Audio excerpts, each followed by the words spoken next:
지난해 발생해 우리 삶을 통째로 바꿔놓은 코로나19가 올해는 어느 정도 마무리되길 기대했는데 아쉽게도 그렇지 못했습니다. 팬데믹이 2년차를 맞아 우리 사회 전 영역에 영향을 미치고 있는 가운데 사회와 교계에서도 여러 사건들이 있었는데요. 연말을 맞아 올 한 해 어떤 일들이 있었는지 함께 정리해 보겠습니다. 한국기독공부에서 꼽은 올해의 10대 뉴스입니다. 작년에 이어 올해도 국내 집값 상승은 가팔랐습니다. 중장년 외에도 2030 세대의 폭발적인 아파트 매수세가 더해지면서 전국 거의 모든 지역에서 집값 상승률이 고공행진을 이어갔습니다. 실제 물가 상승률을 감안한 나이트 프랭크의 3분기 글로벌 주택가격지수는 더 큰 충격을 남겼는데요. 우리나라 집값 상승률이 사실상 세계 최고 수준 1위에 이른 것으로 확인됐습니다. 특히 지난 3월 공공기관인 LH 직원의 부동산 사전투기 등으로 국민적 분노까지 유발해 부동산에 대한 우리 사회의 혼란이 더욱 가중됐다는 평가입니다. 다행히 1년간 지속된 정부의 부동산 정책과 금리 인상으로 한 해의 끝자락에 집값 하락 지표가 나타난 상황인데요. 단 며칠 남은 12월, 부동산 상승세가 실제 주춤한 듯하죠. 하지만 전문가들은 새해에도 집값은 예측하기 어려운 안개 속에 갇힐 것으로 내다보고 있습니다. 올해 11월 열린 제26차 UN 기후변화 협약 당사국 총회가 기대 이하의 성과를 내고 종료돼 아쉬움을 남겼습니다. 탄소 저감 장치가 없는 석탄 발전을 없애자는 목소리가 전 세계적으로 높은 상황에서 단계적 폐지가 될 것으로 보였던 석탄 발전이 중국과 인도의 강력한 저항에 부딪혀 감축으로 변경됐는데요.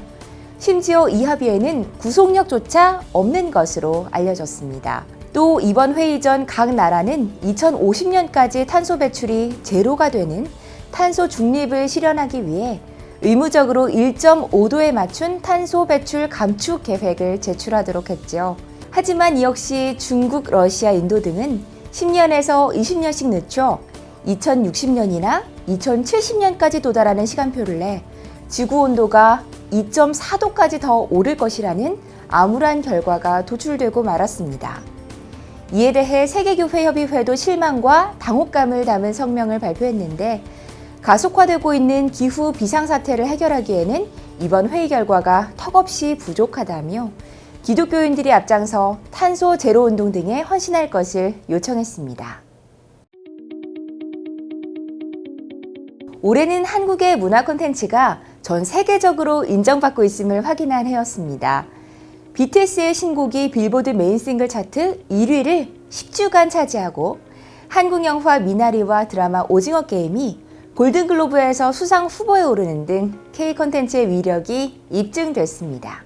미나리는 지난 3월 제78회 골든글로브 시상식에서 최우수 외국어 영화상을 수상해 전 세계적인 관심을 받았고요. 드라마 오징어 게임은 제79회 골든글로브 시상식 후보 발표회에서 3개 부문 후보로 선정됐는데요. 한국 드라마가 골든글로브 수상 후보에 오른 것은 이번이 처음입니다. 이 같은 K 콘텐츠들의 한류 열풍은 긍정적이지만 기독교인의 모습이 부정적으로 나타난다는 측면에서 K교회의 자성과 회복이 필요하다는 목소리가 더욱 높아지고 있습니다.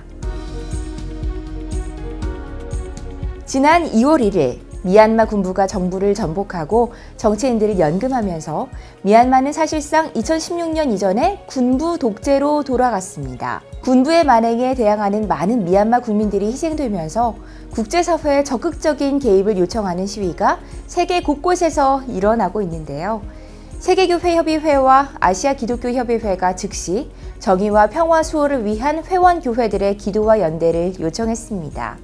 한국교회 연합기관들과 교회들도 잇따라 미얀마의 민주주의를 지지하는 성명을 내고 모금 등 본격적인 활동에 들어갔습니다.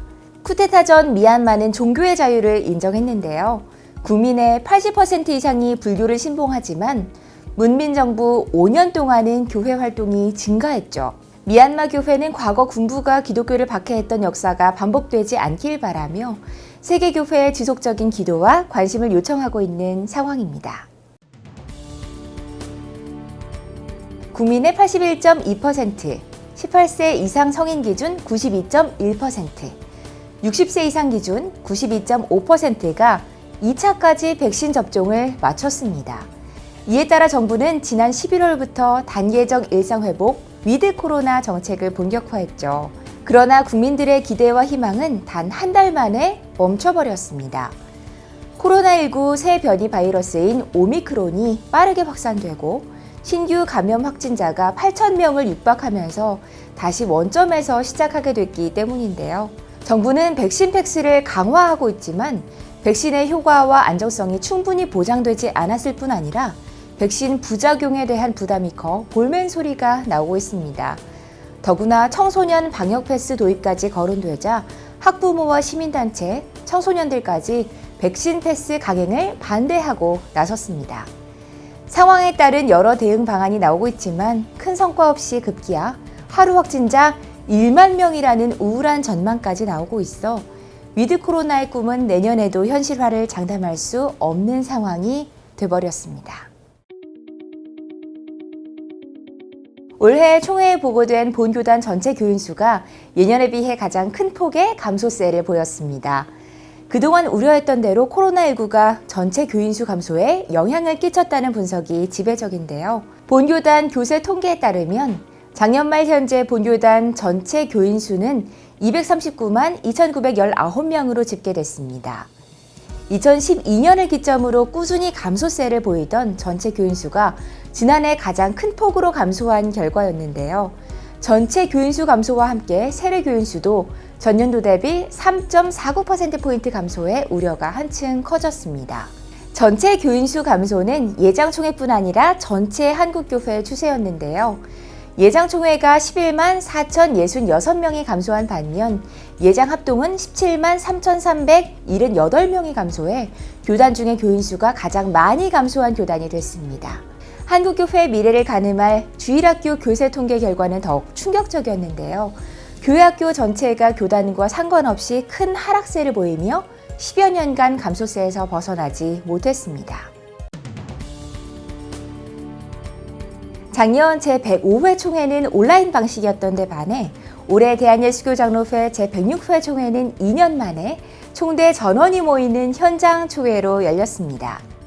9월 28일 오전 10시부터 밤 10시까지 진행된 총회에선 비교적 원활하게 회무가 진행돼 헌법 개정과 인준 등 주요 안건들을 처리했는데요.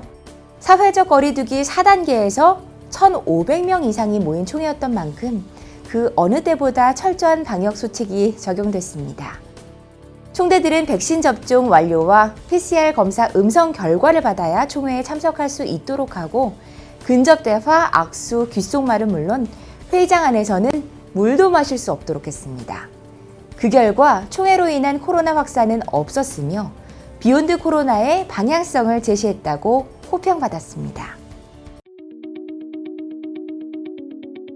2015년 대한예수교장로회 제99회 총회에서 부각된 목사 이중직 문제가 자비량 목회로 명칭이 변경됐고요.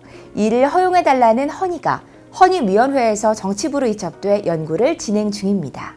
실제 자비량 목회 수용을 요구하는 목회 현장의 목소리는 더욱 컸는데요. 지난 8월 발표한 자비량 목회자 실태조사에서 본교단과 예장합동총회 목회자 400명 중 89.6%, 즉 목회자 10명 중 9명이 자비량 목회에 동의한 것으로 나타났습니다. 공유예배당 시행에 대한 총회의 연구 결과도 지난 106회 총회에 보고됐는데요. 총회는 예배 처소 공유를 제도화하기에는 시행 초기임을 감안해 더 많은 사례들을 통해 정책적 제도가 마련돼야 한다고 결론냈습니다.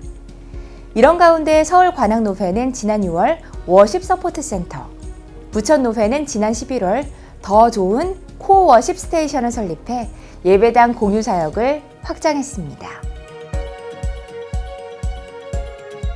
코로나로 인해 교회의 사역이 크게 위축됐죠. 현장 목회자의 절반 이상이 향후 교인 수가 26%가량 더 줄어들 것으로 예상하고 있는 가운데 목회를 포기하고 싶다는 목회자들도 늘었습니다. 목회데이터 연구소 발표에 따르면 코로나19 이후 목회를 포기할 마음이 든 적이 있다고 5명 중 1명이 답했습니다.